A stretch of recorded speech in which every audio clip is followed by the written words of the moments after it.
Buenos días. Hola, maestra, buenos días. Buenos días. Buenos días. Voy a integrar al grupo de cuarto. Hice una suspensión en mi examen para poder entrar con ustedes. Gracias. Sí, maestra, gracias. Buenos días, maestro Curiel. Buenos días, maestra Norma. Buenos días a todos.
Hola, abogada, buenos días.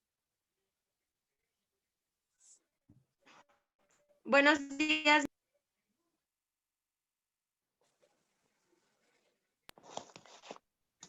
Hola, muy buenos días a todos. Muchas gracias. Gracias, maestra. Muchas gracias. En este momento. Sí. Gracias, maestra. Disculpe que le interrumpa, nada más que es que les pedí que íbamos a pasar lista mi grupo por este medio. Perfecto. Yerini, William, Juanito, Aquí estoy. Jesús, Gaby, Presente. ¿quién más? Jimena, Yerini, Alexis. presente. Sí, muchas gracias. Creo que ya estamos todos. Ok, maestra, Perfecto. muchas gracias. Gracias. Gracias por estar presentes. Muchas gracias.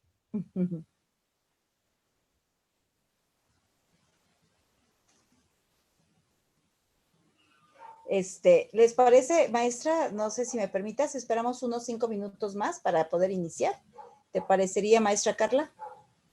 Buenos días a todos, ¿cómo Sí, están? maestra. ¿Qué tal, maestra? ¿Cómo estás? Muy maestra, buenos buenos días. días. Muy bien, gracias. Aquí, miren, pues me da gusto que estemos todos juntos. Podemos iniciar, maestra, si pudiéramos hacer la presentación de la maestra Carla. Ok. Vamos a iniciar con el webinar. De hecho, se van a estar conectando los demás grupos, ¿no? Ok, perfecto. Sí, íbamos a dar 5 minutos, pero no, estamos de acuerdo. Iniciamos Bueno. entonces. Entonces, si me Perfecto. permiten, hago la presentación rápido. Ok. Hago la presentación rápida, permítanme tantito. Bien. Muy buenos días a todos, ¿cómo están? Espero que se encuentren muy bien. ¿Pudieran abrir cámaras, por favor, para que podamos saludarnos? Miguel Ángel, Gabriela, Erika, por favor, quiero verlos a todos, ¿cómo han estado? Me da mucho gusto saludarlos a todos. Axel, Alexis, Jimena, William. Invitamos a primeros, ¿verdad, Carlita? Sí, les comentamos, maestra. Pero al parecer creo que tenían también alguna situación con las materias, entonces pues iban a checar. Ok, perfecto. Hago la presentación de manera rápida para que podamos cederte el micrófono. Muy buenos días a todos. Recibimos a la maestra Carla Ivonne Báez Mora. Ella se ha desempeñado como docente de la Universidad de Oriente. Ella ha realizado varias actividades en sus actividades profesionales. Tiene cuenta con maestría en ciencias penales, en criminología y, perdóname, se me fue. Cuenta con la maestría en ciencias forenses y criminales y ciencias forenses. Ha sido docente durante 1 año con nosotros. Tiene una experiencia muy amplia en el tema que estamos trabajando ahorita. Ella es licenciada de formación. Permítanme, me está hablando, estoy abriendo un archivo, no me deja. Y bueno, pues nos va a presentar el tema. Sí, vamos a trabajar el tema de perspectiva de género. Oh, perdón, es que se me está yendo mi internet.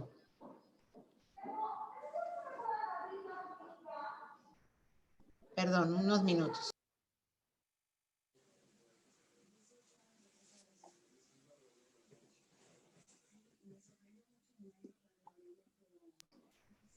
Perspectiva de género en el proceso penal acusatorio. Cedo la palabra a la maestra Carla Báez. Bienvenida, maestra. Muchas gracias. Igualmente, buenos días a todos y bienvenidos. Como bien ya lo comentó la maestra Leti, bueno, vamos a trabajar el día de hoy en este webinar el tema de la perspectiva de género en el proceso penal acusatorio. Les voy a transmitir obviamente un material de guía que vamos a tener para irlo manejando. Si ustedes tienen o llegan a tener alguna duda, alguna pregunta, alguna inquietud, algún comentario, sin ningún problema pueden activar su herramienta de levantar la mano y con gusto se les va a dar la palabra. A ver, les proyecto y ustedes me dicen si ya lo pueden visualizar. ¿Ya se puede visualizar el material? Sí, ¿Verdad? sí. Perfecto, muchas gracias. Bueno, decíamos que el tema entonces se quedaría como perspectiva de género en el proceso penal acusatorio. Actualmente tenemos una gran problemática o hemos tenido una gran problemática en cuanto a las propias decisiones judiciales que se han venido manejando, sobre todo, y no apenas, que se han venido manejando desde antes.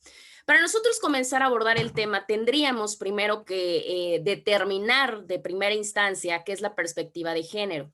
Pero anteriormente a eso, nosotros tendríamos que determinar acerca de esta diferenciación entre lo que es el sexo y entre lo que es el género, porque la realidad o la realidad práctica es que muchas veces estas dos palabras suelen utilizarse a manera de sinónimos. La realidad es que el concepto de sexo se refiere a estas características, ya sea de carácter biológico, de carácter fisiológico. Es más, se llega a hablar hasta cuestiones cromosómicas de todos los seres humanos y que como tal, pues obviamente nos definen tanto como hombres como mujeres. Y obviamente cabe mencionar o hacer énfasis que estas características son de carácter universal y técnicamente son inmodificables. En cuanto al género, tenemos otra perspectiva completamente diferente porque la realidad es que el género es este conjunto ya de cuestiones relativas a los comportamientos, a las ideas, a las atribuciones que como tal hasta una propia sociedad determinada considera apropiados para cada uno de los sexos.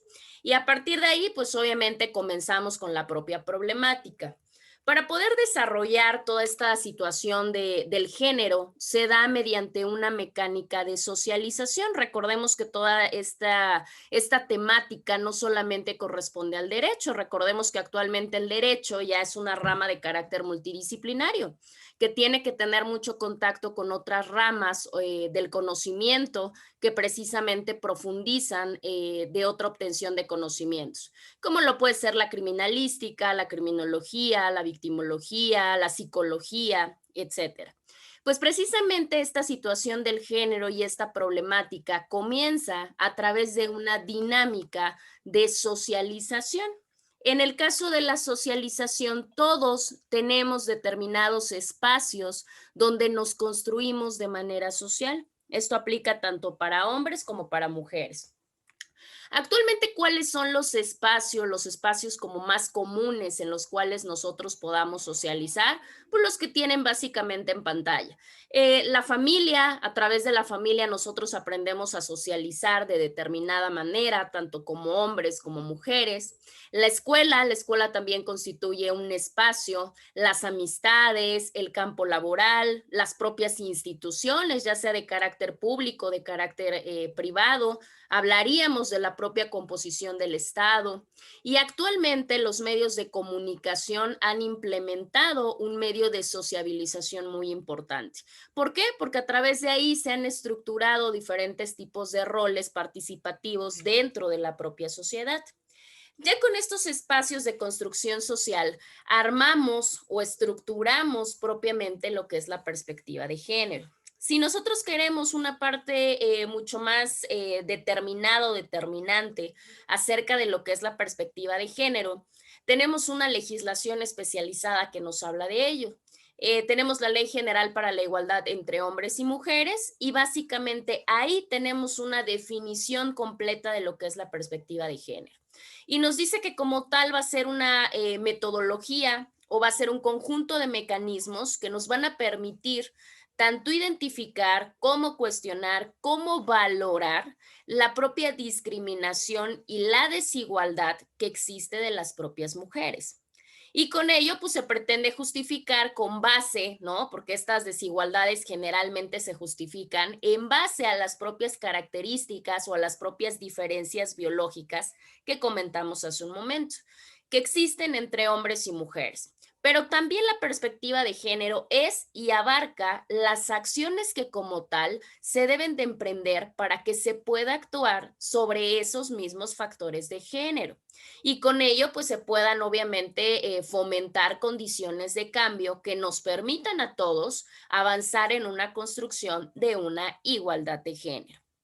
Bueno, eso como tal quedaría demarcado con lo que es la perspectiva de género. ¿Para qué nos sirve? Bueno, la realidad es que nos sirve para una multivariedad de cuestiones. Hay muchísimas, obviamente nada más se abordan dentro de las más importantes y muchas pues obviamente quedan a consideración de todos ustedes, tanto como personas y obviamente como futuros profesionistas.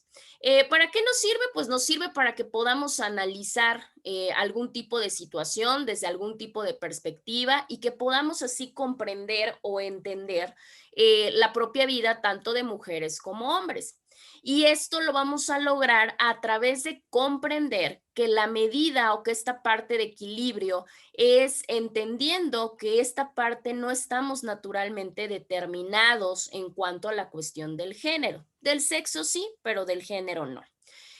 También el empleo de esta perspectiva nos va a plantear muchas necesidades, entre ellas, pues obviamente que se puedan solucionar cierto tipo de desequilibrios que hemos visualizado y si no es que en muchos casos, pues hasta vivenciado estas desigualdades o estos desequilibrios presentados entre hombres y mujeres, aplicando diferentes tipos de acciones. Hay acciones varias. Esta perspectiva también nos ayuda a comprender la vida tanto de mujeres como hombres, pero también importante, las relaciones que se dan entre ambos.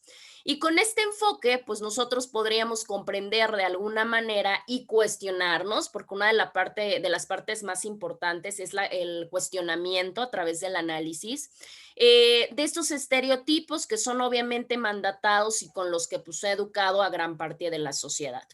y con ello pues aperturar o elaborar nuevos tipos de contenidos de esta sociabilización de la que hablábamos y que con ello pues podamos tener una relación más allá que entre hombres y mujeres, pues vernos como lo que somos, seres humanos. Bueno. Una de las acciones importantes o de las cuestiones importantes para hablar de esta parte, pues es precisamente lo que hemos vivenciado más de una vez en diferentes ámbitos, en diferentes escolaridades, porque cabe mencionar que estos desequilibrios no son única y exclusivamente de una falta de educación. No, se puede hablar, no respeta la desigualdad, una cuestión social, una cuestión económica, una cuestión formativa. No lo hay. ¿Y cómo lo vemos reflejado? Pues gran parte lo vemos reflejado en el lenguaje. ¿Por qué en el lenguaje? Porque el lenguaje en la actualidad se ha vuelto uno de los elementos principales de la identidad mexicana y eso todos estamos yo creo que de acuerdo. Y este lenguaje pues muchas veces tiene esta parte despectiva o esta parte estereotipada y lo hemos vivenciado porque es una de las partes con la que tenemos más contacto. Y lo que se implementa ahora con esta perspectiva de género es que hasta el lenguaje que se utiliza pues pueda reflejar esta parte de igualdad y que no refleje esta parte de discriminación. ¿Por qué? Porque pues muchas veces se tiene que visibilizar tanto a hombres como mujeres como estos actores sociales. Generalmente pensamos que la perspectiva de género única y exclusivamente va vinculado a las mujeres, pero la realidad es que busca que exista este equilibrio o esta visibilización entre mujeres y entre hombres, ambos funcionando como actores claramente sociales.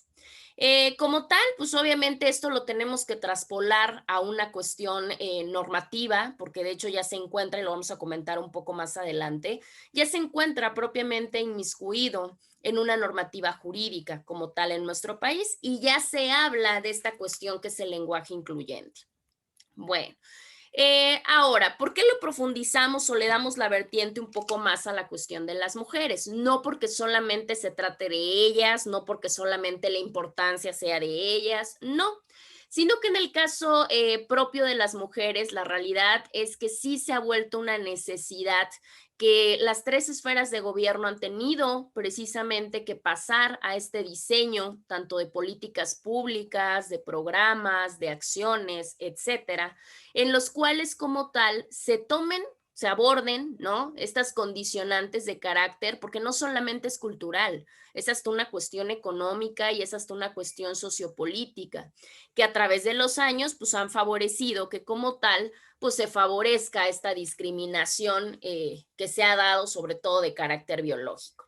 Y más allá, pues obviamente este cuestionamiento que se ha dado a través de los prejuicios sociales, que obviamente se van entretejiendo en nuestra sociedad a través de este aprendizaje social. Porque cabe mencionar que todas estas conductas discriminatorias para cualquier tipo de persona no solamente se dan en la parte completamente que nacemos con ello, claro que no, la realidad es que todo esto se va dando a través de un proceso formativo y esa es una de las partes importantes. Si pudiéramos nosotros mandatar qué tipo de fundamentación legal le da esta pauta o esta condicionante a que fluya la propia perspectiva de género, podríamos mencionar en primer lugar nuestro artículo primero constitucional. Recordemos que ahí nos menciona que todas las personas van a gozar precisamente de estos derechos humanos y no solamente los que mandata la propia Constitución, sino también aquellos que se mandatan propiamente en los tratados internacionales y obviamente da estas garantías para que se puedan proteger todos estos derechos humanos. Con ello, pues queda completamente mandatado y establecido esta prohibición que se da a la discriminación sin importar el motivo, no importa el motivo.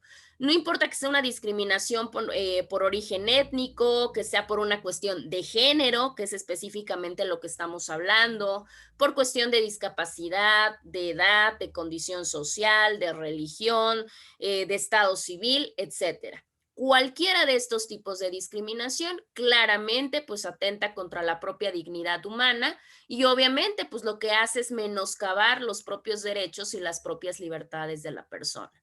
Con este fundamento y con esta base, pues obviamente se vuelve prioritario tener que tocar precisamente este tipo de temas dentro de lo que como tal nosotros tenemos como marco normativo. También se dice o también se pone dentro de esta estructura de partes, todas las autoridades, recordemos, dependiendo el ámbito de competencia que se tengan, no solamente tienen que respetar, ¿no? Respetar esta parte de los derechos humanos, sino que deben de buscar mecanismos para promoverlos, para respetarlos, para protegerlos. Esto en base de diferentes principios. Y el artículo 4, por su parte, en esta misma tentativa de ideas, también nos dice que determina que tanto mujeres como hombres van a tener esa igualdad ante la ley. Y como tal, pues ese mandato constitucional, sin más palabras ni menos palabras, completamente se da una parte obligatoria al Estado para que pueda precisamente implementar diferentes tipos de acciones que busquen o que persigan esta parte de la igualdad, no solamente una igualdad material, cabe mencionar, sino claramente también una igualdad jurídica. Esto como mecanismo nacional o como bases legales nacionales, pero claramente el derecho internacional nos ha servido a través de mucho tiempo como un parteaguas precisamente para poder abordar o para poder incluir dentro de esta normatividad de nuestro país toda esta cuestión de la perspectiva de género.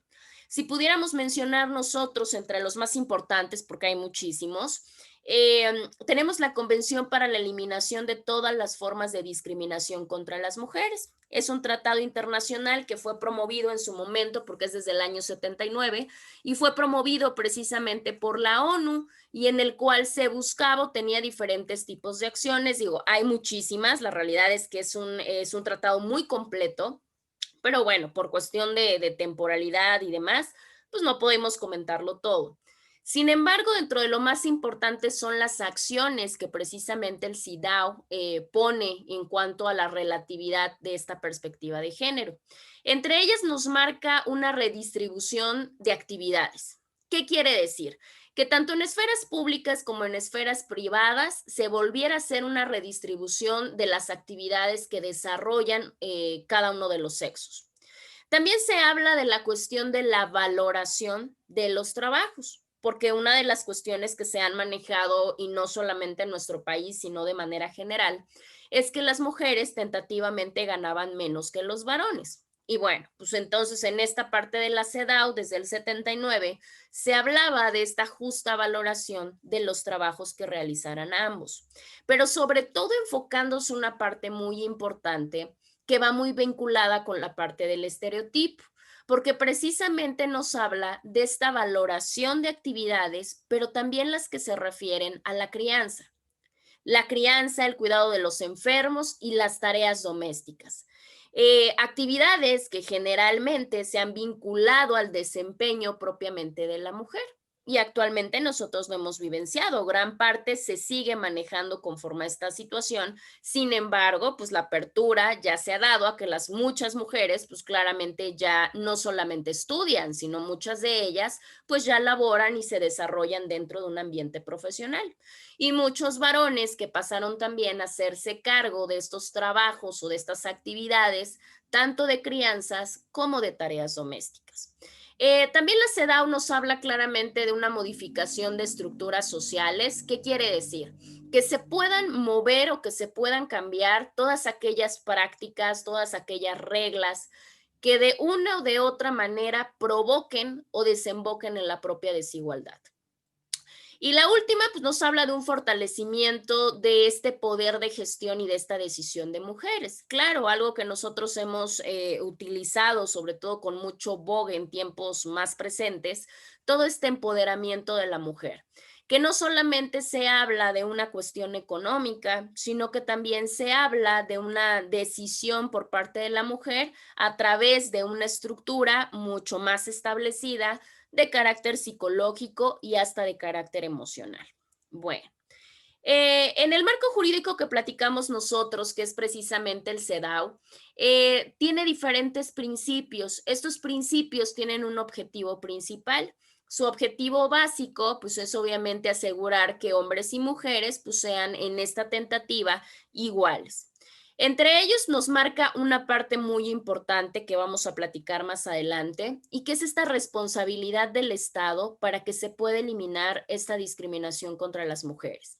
El CEDAW lo maneja como uno de sus primeros principios y han sido principios que se han abordado o los ha acogido diferentes tipos de naciones.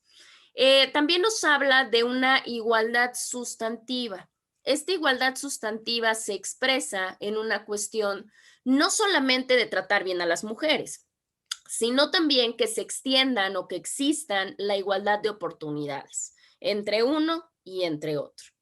De igual manera nos habla de la definición de lo que es la discriminación y nos dice que la discriminación, más de ser cultural, proviene de una cuestión de estructuras. Pues claro, porque las estructuras son y somos todos. ¿Qué quiere decir? Las escuelas, el Estado, las entidades públicas, las privadas, la familia, las amistades y todos estos grupos de los cuales nosotros ya platicamos.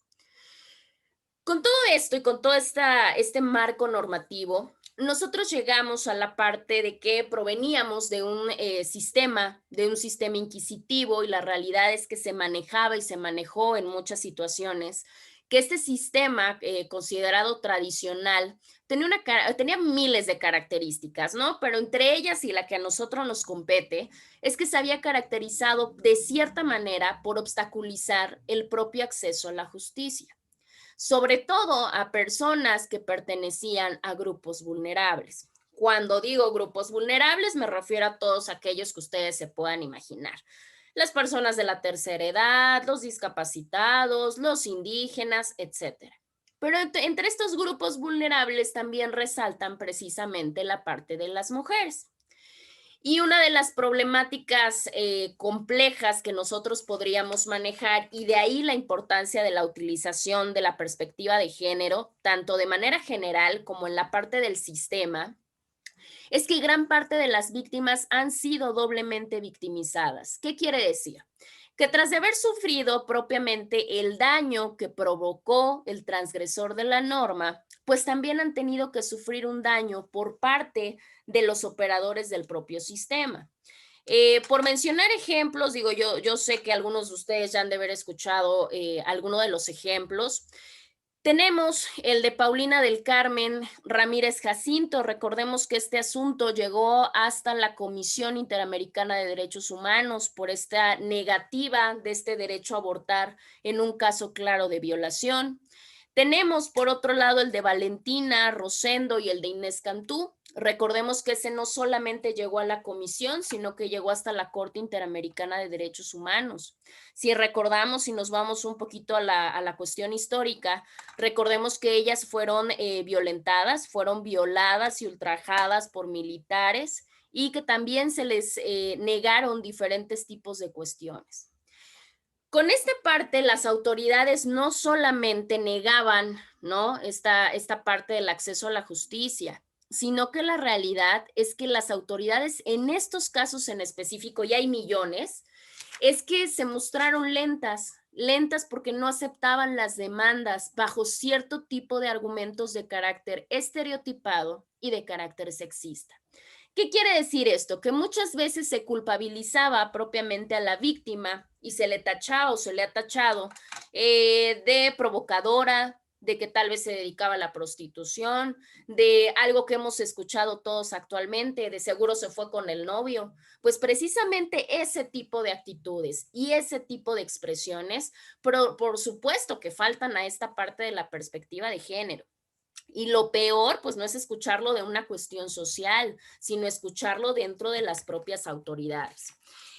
Como este tipo de asuntos, la realidad es que tenemos diferentes cuestiones. Podemos también, porque no solamente para el asunto de esa manera, en esta doble victimización, sino que en casos extremos, y hay muchos, las propias denunciantes o aquellas mujeres que han sufrido o han sido víctimas de algún tipo de delito, no solamente se quedaron en esa parte, sino que de ser víctimas pasaron a convertirse en presuntas culpables o en presuntas responsables de la comisión de un delito. Cuando claramente esos delitos, si nos vamos a un análisis, nos podemos dar cuenta que fueron a consecuencia de una defensa por este ultrajo y por esta cuestión violentas a sus propios derechos. Sin embargo, pues la realidad es que no lo han visto de esa manera. En caso práctico, la realidad es que México ha sido un referente no bueno. Actualmente ya tenemos un poquito más de preparación en ese tipo de cuestiones y se les ha dado como muchas cuestiones de mandatos a las diferentes autoridades, pero la realidad es que México ha sido un referente no tan bueno en cuanto a la perspectiva de género y en cuanto a la propia impartición de justicia. Por no irnos tan lejos, yo creo que todos recordamos o llegamos a escuchar en algún momento el asunto del campo algodonero. De hecho, actualmente mediáticamente se le conoció como en ese momento no teníamos la forma del feminicidio, pero actualmente de manera mediática pues ya se le conoce como los feminicidios del campo algodonero. Este asunto claramente también llega en el 2001, si mal no recuerdo, llega también hasta la Corte Interamericana de Derechos Humanos. Y la Corte Interamericana condena al Estado mexicano por precisamente todo este mal manejo de las acciones de justicia y lo carga precisamente con una responsabilidad clara. Y dice, el Estado es responsable, ¿por qué? Porque no tuvo unas medidas de protección cuando ya se sabía del fenómeno, porque recordemos que el fenómeno ya estaba muy marcado con toda esta muerte a mujeres de manera violenta, y decía, bueno, y si ya se sabía, ya se conocía todo este fenómeno, pues claramente el Estado no hizo nada. No hubo medidas de protección, hubo falta de prevención en la comisión de este tipo de delitos. Se habla completamente de un patrón de violencia de género. Hay una clara falta de respuestas, obviamente por las desapariciones reportadas por familiares de estas mujeres que estaban desaparecidas. Y si más, o si no faltara más, todavía les dice, pues es que hay una falta de diligencia, claramente que se ha manejado en las propias diligencias. Ha existido por parte del gobierno mexicano una completa denegación a la justicia. Y por si fuera poco, también hay una falta de reparación del daño adecuada. Con todas estas palabras, digo más o menos, con todas estas palabras la Corte Interamericana condena al Estado mexicano por este asunto precisamente del campo algodonero. Con eso, pues obviamente nos damos cuenta que pues hemos sido sancionados y desgraciadamente no solamente se ha quedado el asunto acá, sino que ha transgredido a mecanismos internacionales. Bueno, con esto y con todos estos antecedentes de carácter ciertamente negativo, pues surge precisamente un acuerdo del propio Consejo de Coordinación para que se diera esta parte en la implementación del sistema de justicia penal. ¿Qué quiere decir? Pues con todos estos antecedentes se dieron cuenta que tenían que poner manos a la obra y poner cierto tipo de cuestiones para demostrar esta propia confiabilidad ante los ciudadanos y para dejar de ser este referente internacional de manera negativa. Y de ahí surge precisamente este acuerdo. El acuerdo se denomina COCO, diagonal 15, diagonal 002, diagonal 15. En este acuerdo básicamente se ponen todas las acciones que deben de seguir cada una de las autoridades en diferentes niveles para que precisamente no exista esta desigualdad, existe esta perspectiva y se pueda obviamente resolver las problemáticas y la víctima pues obviamente quede satisfecha dentro de esta cuestión. Y si no hay algo que se pueda como tal retribuir, pues obviamente que se logre pues este ideal de justicia que para todos ha sido planteado. Con eso pues llegamos a una situación importante. Como tal, la realidad es que ya nos dimos cuenta que sí contamos con cierto tipo de legislaciones y las vamos a abordar un poco más adelante, pero muchas veces la problemática no son las leyes. Hay leyes que están muy bien diseñadas, que tienen toda esta cuestión buena de elaboración. Sin embargo, la problemática reside en todos los operadores del sistema. ¿Por qué? Porque precisamente se percataron que la realidad no eran los acuerdos, no eran las políticas públicas, no eran las leyes, sino que la problemática radicaba en aquellos que tenían que implementar precisamente este tipo de cuestiones. ya que ellos precisamente, algunos cabe mencionar, no todos, no podemos generalizar, ni globalizar, ni totalizar, pero pues algunos sí realizaban cierto tipo de prácticas de carácter sexista y también de carácter discriminatorio. En este caso, pues en contra de las propias mujeres, digo, sí, la realidad es que muchos se dirigían a ellas con una cuestión de discriminación, una cuestión de es que ella se lo buscó, es que cómo estaba a esta hora en la noche, señora, sobre todo a los familiares, porque de hecho los familiares en este caso de Inés Cantú, por ejemplo, dice que cuando ella fue a levantar la denuncia por la desaparición, eso fue lo que le dijeron. Ay, no, señora, de seguro se fue con su novio, yo creo que mañana regresa. O sea, ese tipo de comentarios no se pueden hacer, están completamente con no permisivos. Bueno, en el caso de los operadores del sistema penal, nuestro artículo 21 constitucional nos dice que todas estas instituciones de seguridad pública, todas aquellas que se encargan no solamente de la investigación y la persecución, sino hasta de la propia prevención de los delitos, se tiene que regir por ciertos principios muy especiales, como la legalidad, la eficiencia, la honradez, pero claramente el respeto a los derechos humanos. Y entre ellos, pues claramente esta situación de tratar a todos con igualdad.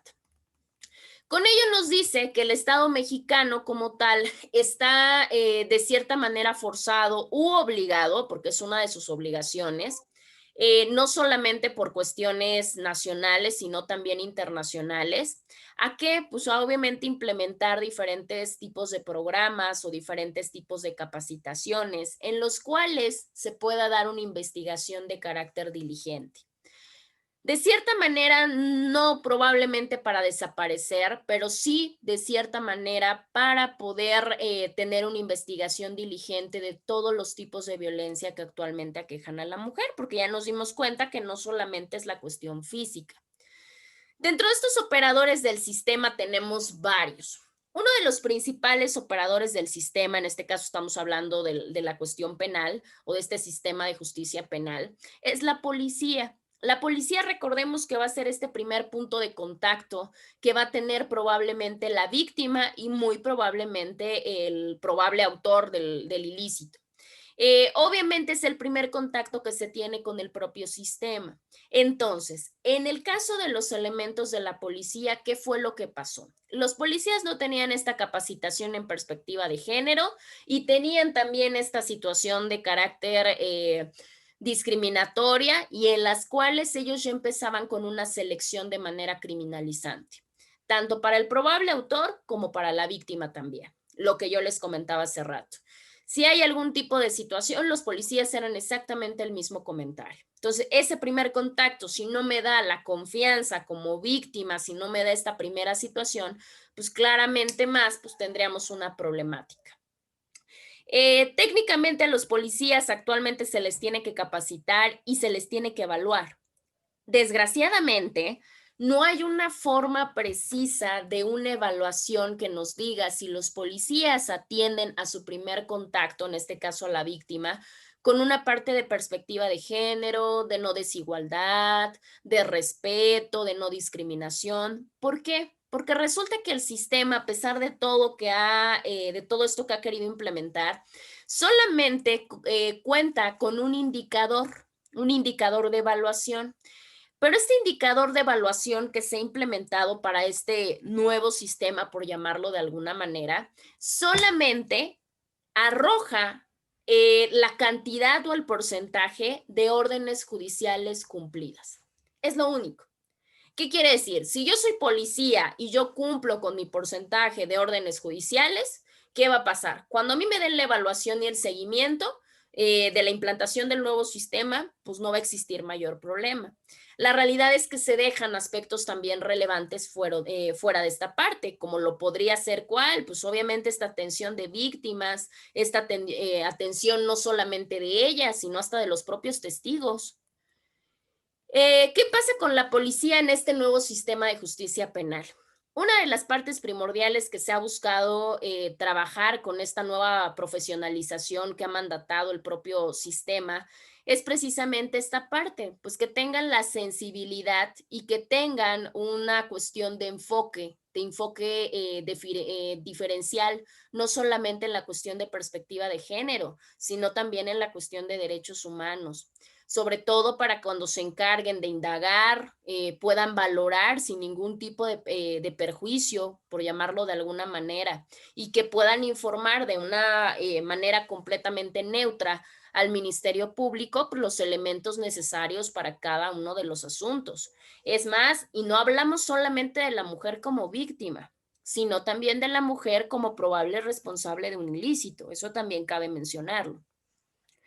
Eso por parte de la policía. Por parte del Ministerio Público, ¿qué tenemos? En el caso de la competencia del Ministerio Público, sabemos que dentro de sus actividades primordiales es que precisamente él va a ser el encargado de conducir la investigación, de coordinar a la policía, a la cuestión pericial, resolver acerca del ejercicio de la acción penal y en su defecto, pues ordenar las diligencias que tengan que ser útiles para demostrar si hay o no hay delito y si hay responsabilidad o no hay responsabilidad del probable. Esa es básicamente la competencia del Ministerio Público. Pues con este contacto que va a tener el Ministerio Público dentro del propio sistema, pues de la misma manera, es claro que tienen que tener un proceso de sensibilización en esta materia. Porque desgraciadamente, como lo comenté en varios asuntos, y ustedes lo pueden constatar, la realidad es que una problemática importante es que los ministerios públicos desechaban este tipo de denuncias iniciales. Bajo argumentos varios, ¿no? Y en los que se refieren a la mujer, pues son los que ya platicamos. Dicen, bueno, es que la persona salió de manera voluntaria. ¿Lo obligaron, señor? No, no lo obligaron. Ah, bueno, es que salió de manera voluntaria. Entonces no se preocupe, va a regresar pronto. Es más, decían, pues no sé, manejaban las horas necesarias para que se pudiera dar a una persona por desaparecida, a sabiendas, porque todos sabemos dentro de esta parte de la diligencia de investigación, que las primeras 24 horas son las más importantes para poder hacer una localización y sobre todo una localización con vida de la probable víctima. Y es más, hasta una probable detención del probable responsable. Entonces, la realidad es que este argumento de no se preocupe, pero regresa pronto y pues en 3 días vemos y en 3 días con todos los trámites demás, pues se puede hacer más largo, pues la realidad es que no había esta parte. Y eso suponiendo, si no es que como tal se desechaba completamente la denuncia desde inicio. Esta investigación con perspectiva de género, pues obviamente ayuda o ayudaría en esta parte a que la conducta no quedara impune, si hablamos de una conducta que fuera de probable responsabilidad. Y en el caso de las imputadas, pues que la sanción no vaya más allá de lo que como tal acredita o amerita la propia transgresión de la norma. Y eso sería una parte muy importante que podríamos nosotros tratar. Con esa parte se han hecho diversidad de protocolos, porque también cabe mencionar, los ministerios públicos han sido pues ya preparados en diferentes tipos de cuestiones para poder realizar de mejor manera esta función que es tan importante precisamente dentro del sistema. Entre ellos, pues obviamente tienen protocolos para la investigación, no solamente ministerial, sino también policial y pericial, con perspectiva de género para el delito específico de feminicidio. ¿Qué quiere decir? Que pues obviamente ellos tienen lineamientos específicos de qué es lo que tienen que realizar cuando están ante un delito de feminicidio, para poder actuar con perspectiva de género y para poder conducir una investigación de manera adecuada. Como ese, también tienen otro protocolo de perspectiva de género, pero para la cuestión de violencia sexual. Igual, para tratarlo de maneras muy específicas y obviamente pues no cometer cierto tipo de actitudes o de conductas que fueran dañinas para la propia investigación. Al igual, también tienen otro en cuanto a la búsqueda de personas desaparecidas, en cuanto a la desaparición forzada, también tienen un protocolo de carácter homologado para este tipo de búsquedas. Igual tienen protocolo para atender a la violencia política contra las mujeres, porque también se maneja ya desde perspectivas ajenas o problemáticas ajenas, pero también involucrando a esta parte de perspectiva de género. Y también protocolo para el uso de procedimientos para asistencia, atención, protección y demás para cuestión de víctimas de trata de personas. Igual, cada uno de estos tipos penales tiene completamente su lineamiento o completamente su protocolo de carácter nacional, que tienen que seguir ministerios públicos, policías y peritos. ¿Qué sería importante? Pues obviamente ya vimos, claro, es fundamental la propia capacitación en esta perspectiva de género. Y cuando hablamos de capacitación hay que tener mucho cuidado, porque la capacitación no solamente es que nos aprendamos o que las autoridades aprendan las normas, no, sino que también desarrollen cierto tipo de capacidades hasta para poder reconocer algún tipo de discriminación que las mujeres pueden sufrir en su vida diaria. Estas capacitaciones, pues obviamente deben de buscar, ¿no? Que los propios funcionarios reconozcan no solamente esta parte de qué problemáticas, sino también las afectaciones o las propias secuelas que generan en las propias mujeres, pues estas ideas, estas palabras, esta cuestión de estereotipo y obviamente vincularlo a lo que contienen los propios derechos humanos. Bueno. Acá tenemos, bueno, la existencia de grupos de población con características particulares, pues claro, porque estamos ante una posibilidad o una cuestión vulnerable con respecto a diferentes cosas, ya lo comentamos. En lo que a nosotros compete, pues es en razón a la cuestión de género. Y eso pues los hace una cuestión vulnerable de las propias víctimas. Acá tenemos un protocolo, este protocolo es un protocolo de investigación que les comenté hace un rato. Este protocolo de investigación es especializado para la propia violencia sexual, ¿sí? Obviamente se tienen que capacitar en perspectiva de género los funcionarios que tengan este contacto con las víctimas de violencia sexual.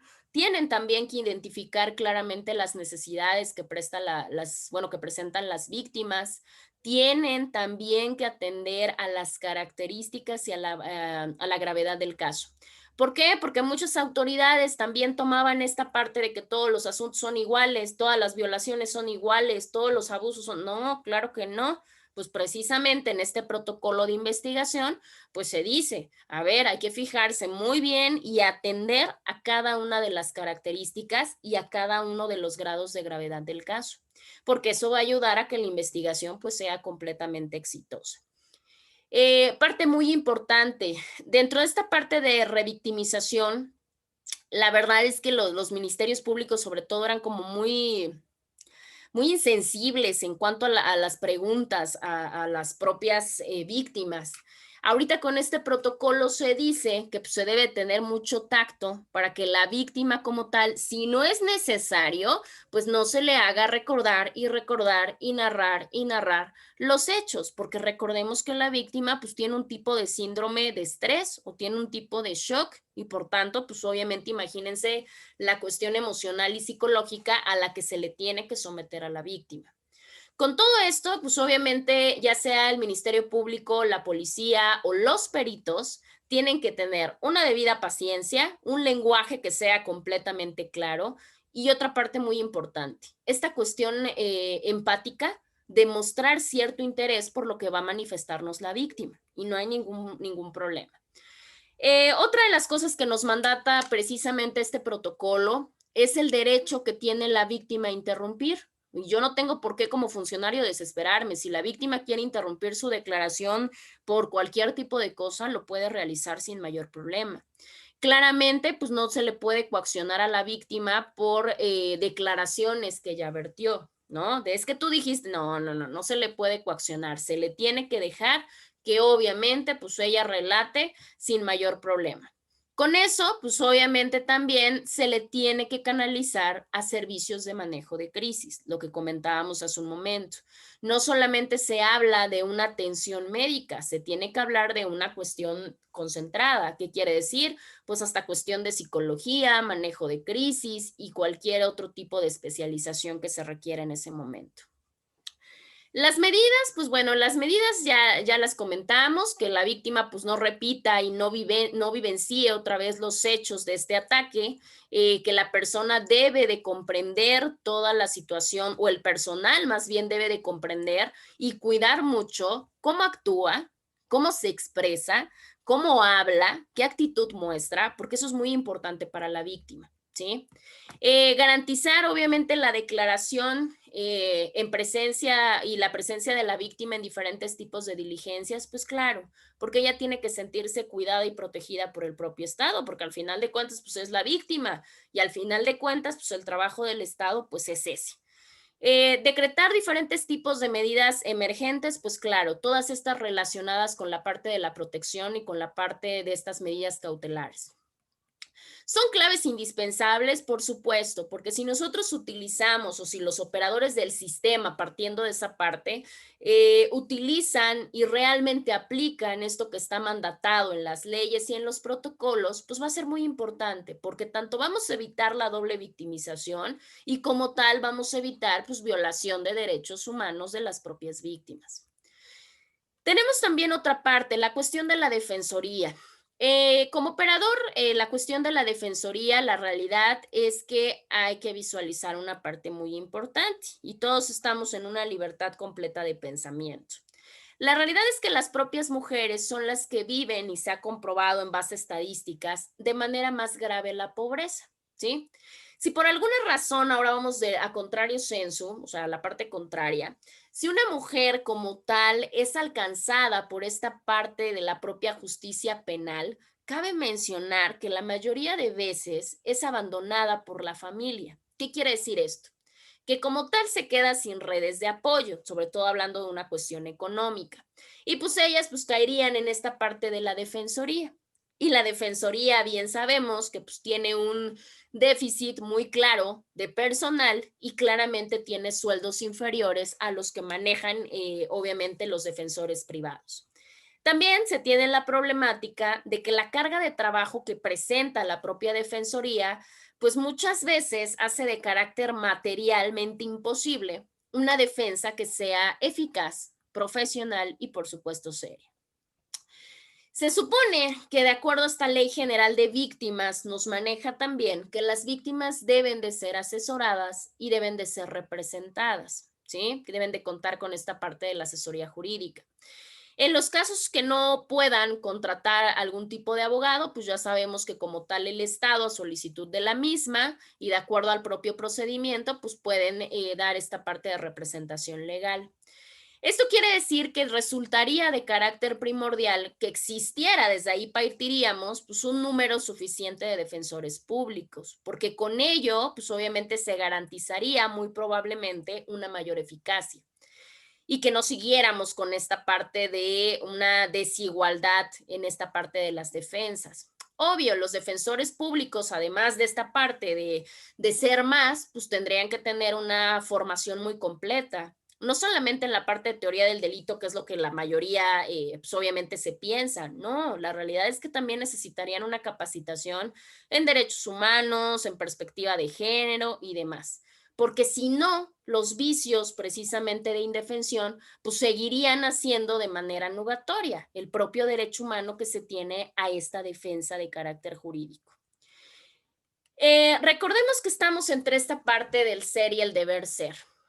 La intervención como tal, o lo que tiene que ver con la intervención, la función de los mismos asesores generalmente solo se reduce a una explicación de carácter superficial. O sea, les explica, ¿no? Cómo va a estar lo del proceso.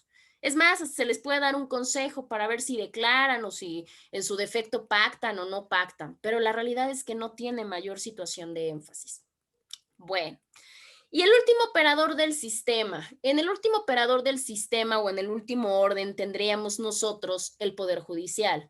En el caso del Poder Judicial, pues hablamos de toda esta parte de los tribunales, de todas estas figuras, de los jueces.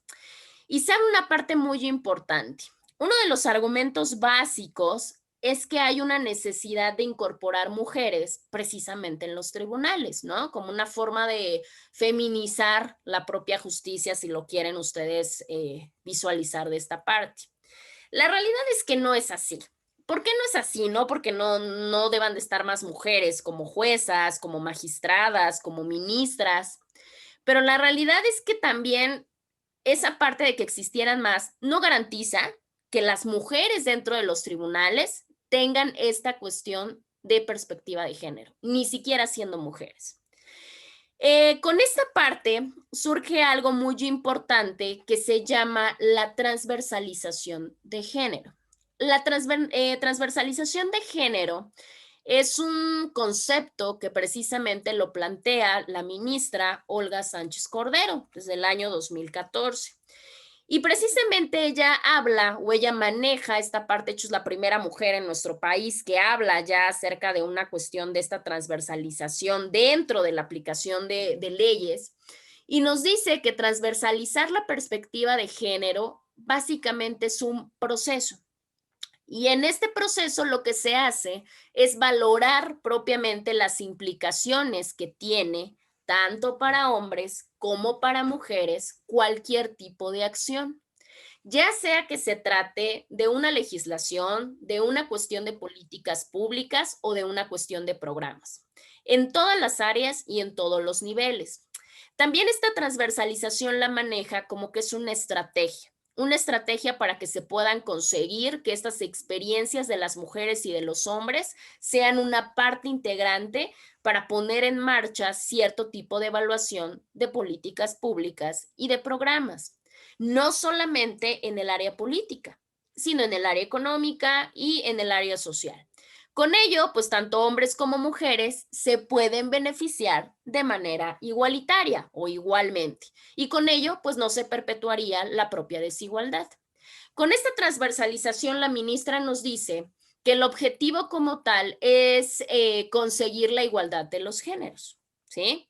Y es un concepto muy importante que se tendría que abordar en diferentes instancias y de diferentes maneras. Con ello, si algo podemos decir, y era lo que yo comentaba hace un momento, ya para ir finalizando, la realidad es que el hecho de que las mujeres, de que más mujeres ocupen más cargos en el Poder Judicial, la realidad es que no significa que estén sensibilizadas o que sean conocedoras de esta perspectiva de género y que la apliquen al momento de que dan sus decisiones judiciales.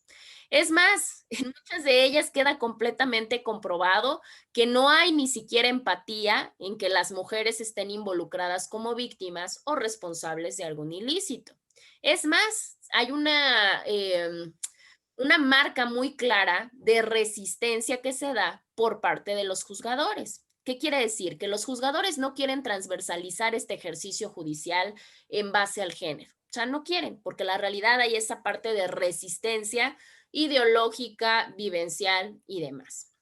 Bueno, ya nada más para finalizar, tenemos la cuestión de diferente marco jurídico nacional. Tenemos, ya no vamos a visualizar todo el contenido, pero tenemos la Ley Federal para Prevenir y Eliminar la Discriminación. Fue una legislación del año 2014 y ahí precisamente lo que nos habla es de la importancia del Estado y nos habla precisamente de esta cuestión de la evitación de conductas discriminatorias.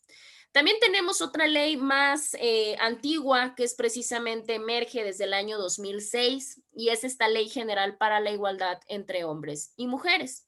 Y nos habla también de esta política nacional en cuanto a los derechos que se tienen que respetar y los derechos que tienen que ser evaluados no solamente en marco nacional, sino también por la cuestión de derechos humanos. Tenemos otra que es la Ley General de Acceso de las Mujeres a una vida libre de violencia, en donde ya se enmarca mucho completamente a la parte de las mujeres. Obviamente dice cuáles son las modalidades de violencia, habla hasta de la importancia de que los medios de comunicación no la fomenten, habla de la erradicación de la violencia y de este fortalecimiento al respeto a los derechos. Con eso también encontramos una muy importante, que es precisamente la aplicación de esta perspectiva de género a lo que es las propias decisiones judiciales. Y esto lo vemos en una jurisprudencia del año 2016, en donde nos habla precisamente al acceso a la justicia en condiciones de igualdad. Con esta jurisprudencia se mandata una obligación para los propios tribunales en los 3 niveles de gobierno, local, estatal y federal, y no solamente eso, sino hasta el carácter militar y administrativo, y menciona 6 elementos importantes para que podamos decir que se está juzgando con perspectiva de género. Nos habla identificar las situaciones de poder. Nos habla en segundo lugar valorar las pruebas desechando estereotipos y prejuicios por parte de la autoridad.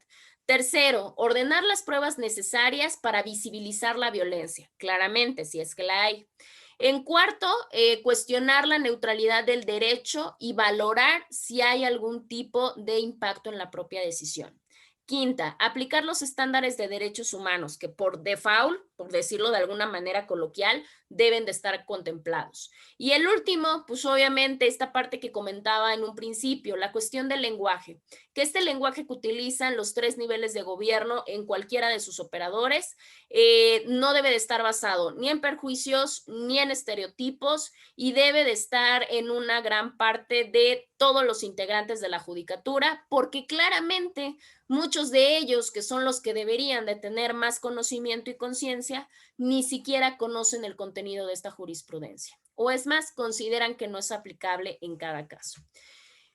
Con ello, bueno, podríamos mencionar diferentes cosas para concluir.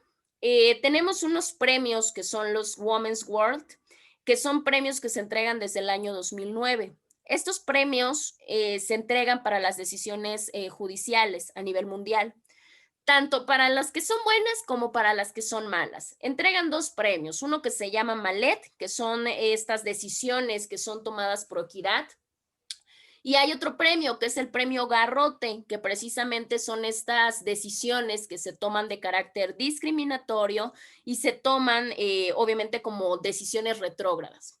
En el caso de México, México ya ha ganado el premio Garrote, cabe mencionarlo, por una decisión que salió del juzgado 42 familiar del Tribunal Superior, que precisamente hablaba acerca de un asunto de guardia y custodia de una mujer española. El juez quita la guardia y custodia a la madre y en su decisión judicial dice que por no cumplir su tradicional rol de madre. Con ello le recomienda o la manda a una cuestión de tomar terapia para así poder criar a su hijo con amor, pero aceptando los roles tradicionales de su género. Con esa decisión, pues obviamente el Consejo de los Women World, pues obviamente tienen la idea de que México se merecía este bello premio, dada su ineptitud y su decisión que fue claramente discriminatoria y que pues es considerada sin perspectiva de género. No todo está perdido porque la realidad es que también se ha obtenido el otro premio y el otro premio fue precisamente en una decisión que emergió de una jueza en la cual pues obviamente sanciona al Estado mexiquense porque hubo una tardanza en una declaratoria precisamente de esta alerta de violencia de género en el Estado de México.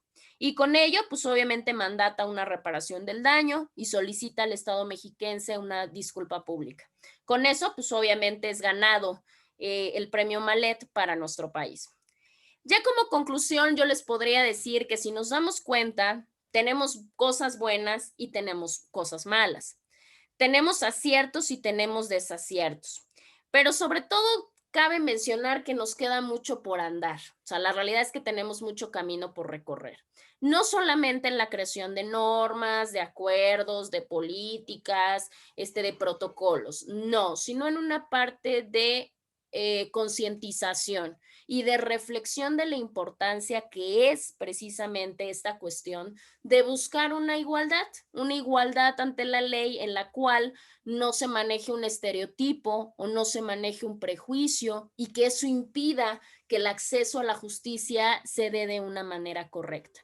Obvio, no solamente queda esta parte mandatada para los operadores de este sistema penal que ya platicamos, sino esto está en todos nosotros, que todos desde la parte y desde el campo aplicativo que tengamos lo podamos llevar a cabo. ¿Qué quiere decir? Pues ustedes como estudiantes, en nuestra familia, como institución, como maestros, como todos todos podemos poner una parte social para ir en búsqueda o para seguir en este camino de buscar propiamente estas condiciones de igualdad. Y con ello, pues presionar claramente a que también los tribunales en cualquier nivel de gobierno y cualquier tipo de operador, pues tenga forzosa y obligatoriamente que llevar a cabo e implementar todo este tipo de medidas. Pues por mi parte sería todo. ¿Tienen alguna duda, alguna pregunta?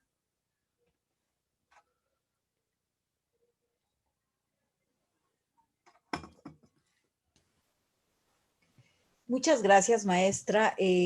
Realmente es un tema totalmente importante para, en primer lugar, para nuestros estudiantes universitarios, precisamente. Sin embargo, yo creo que aparte de esa importancia, todos los mexicanos, todos los seres humanos deberíamos estar inmiscuidos en este tema. Para empezar, te agradezco la participación con este tema tan importante, perspectivas de género con el proceso penal acusatorio.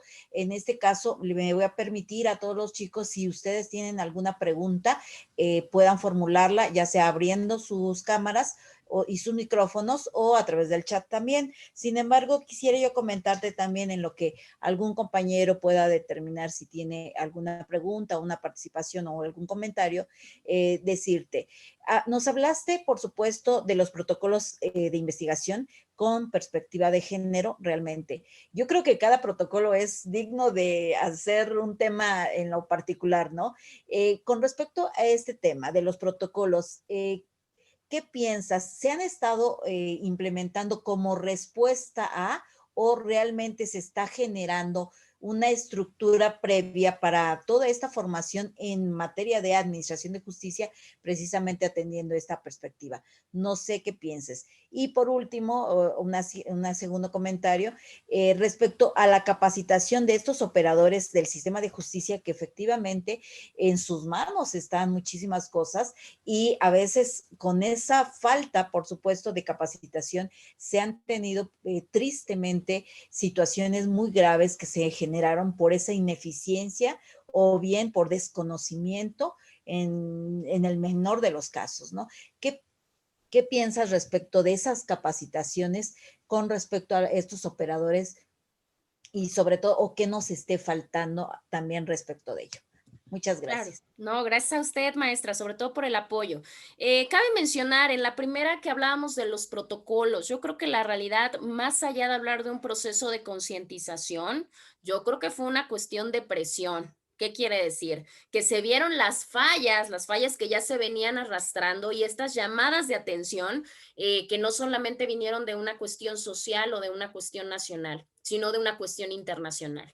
Y con esa presión nos vemos forzados a tener que hacer algo de implementación para que obviamente se pueda modificar esa propia visibilización. Por eso decía, yo creo que una de las partes más importantes, más allá de seguir estructurando políticas, programas, protocolos y demás, es una cuestión de conciencia, una cuestión reflexiva, porque la realidad es que no se ha visto como tal, puesto que, como bien lo menciona, ¿cuántas veces hemos visto cometer una cantidad de injusticias? Y no por las normas, porque las normas están muy bien diseñadas, sino por la parte de los operadores. Entonces, en respuesta a la primera, yo digo que fue más un mecanismo de presión tanto internacional sobre todo, para poder implementar ya una serie de medidas que pudieran no desaparecer, no minimizar, sino de una parte frenar esta parte de desigualdad, esta parte de discriminación, esta parte de un estereotipo, etcétera. Pero yo digo que fue más presión.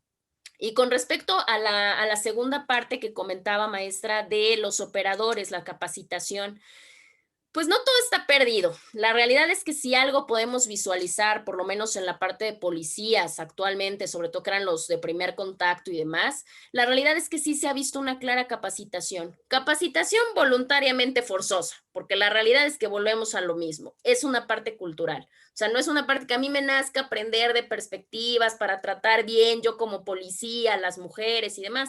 No, la realidad es que la propia institución mandata tomar estas capacitaciones. Y las capacitaciones, sí cabe mencionar que están teniendo, y eso lo he constatado, muy buen personal, no solamente abogados, sino lo mencionaba al principio, criminólogos, victimólogos, sociólogos, psicólogos, que están capacitando precisamente a todos ellos en perspectiva de género y derechos humanos. Entonces, ahí vamos, ahí va el andamiaje.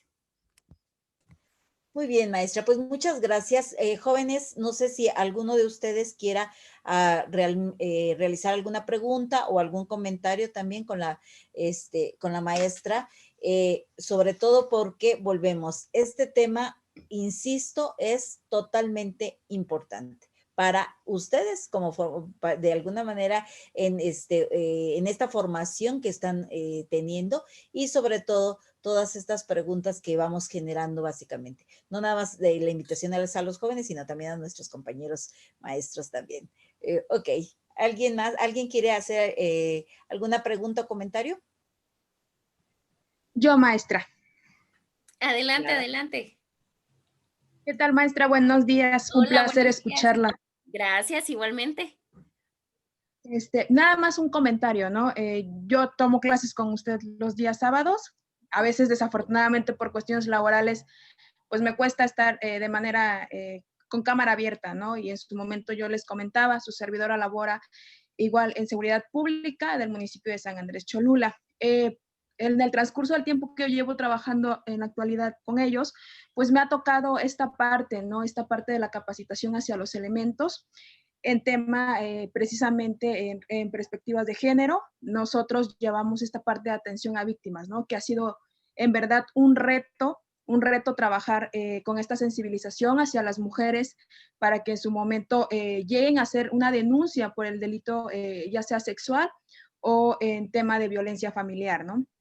Desafortunadamente me ha tocado muchas veces el ver esta parte de la discriminación por parte del Ministerio Público al llegar en este caso a la especializada de violencia familiar, cuando las mujeres pues toman esta decisión. Sabemos que existen diversos factores para que una mujer llegue a tomar una decisión de una denuncia, no estamos hablando desde factores económicos hasta factores sociales.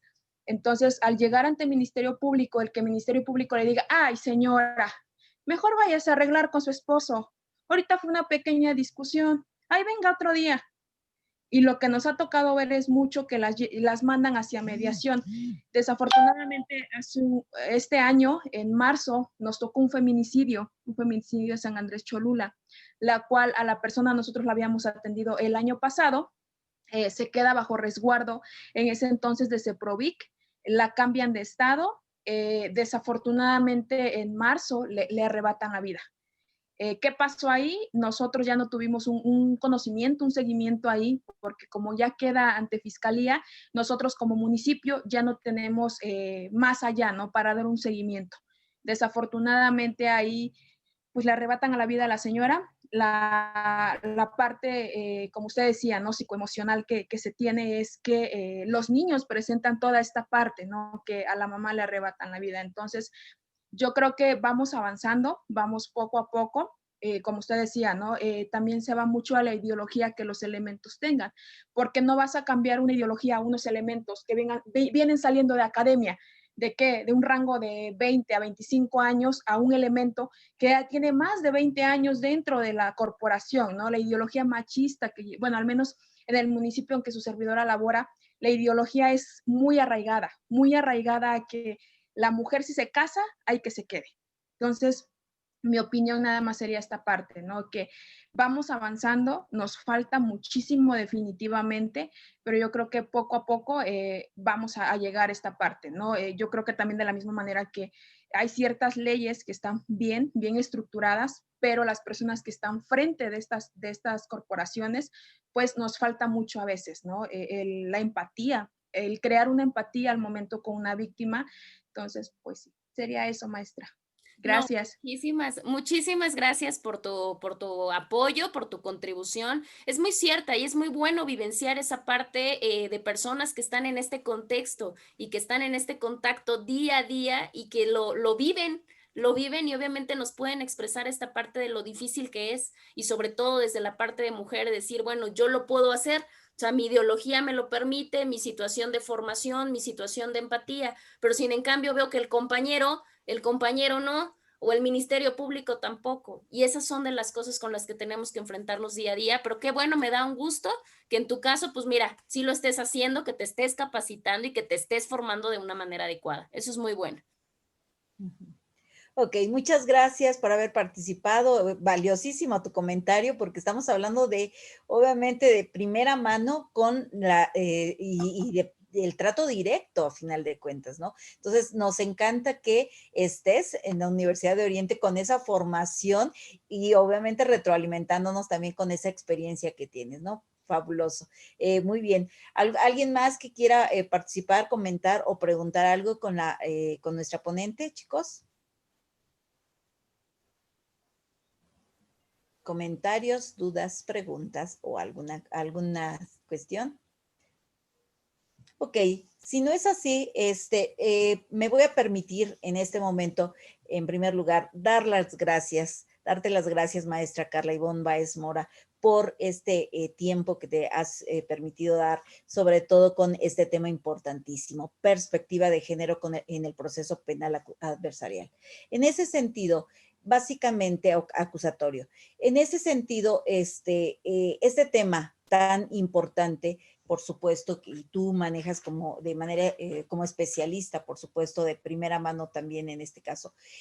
Nuestra ponente el día de hoy es obviamente docente de nuestra Universidad de Oriente en lo que sería los alumnos, por supuesto, de presencial y por supuesto en la modalidad ejecutiva. Entonces tenemos el gusto de tenerte entre nosotros como docentes y por supuesto agradecerte esta presencia, esta presentación de este tema tan importante. Muchísimas gracias por este tiempo y por compartir tu conocimiento. Muchas gracias. Muchas gracias, maestra. No, gracias y gracias a todos. Gracias a todos los que nos apoyaron el día de hoy y sobre todo también a todos los docentes que están con nosotros en este momento. Les agradecemos mucho su participación a nombre de la Universidad de Oriente. Vamos a continuar con más webinars precisamente de esta naturaleza para que enriquezcan, por supuesto, nuestra formación universitaria. Muchas gracias. Que tengan todos muy buen día. Gracias, igualmente. Hasta luego. Hasta luego.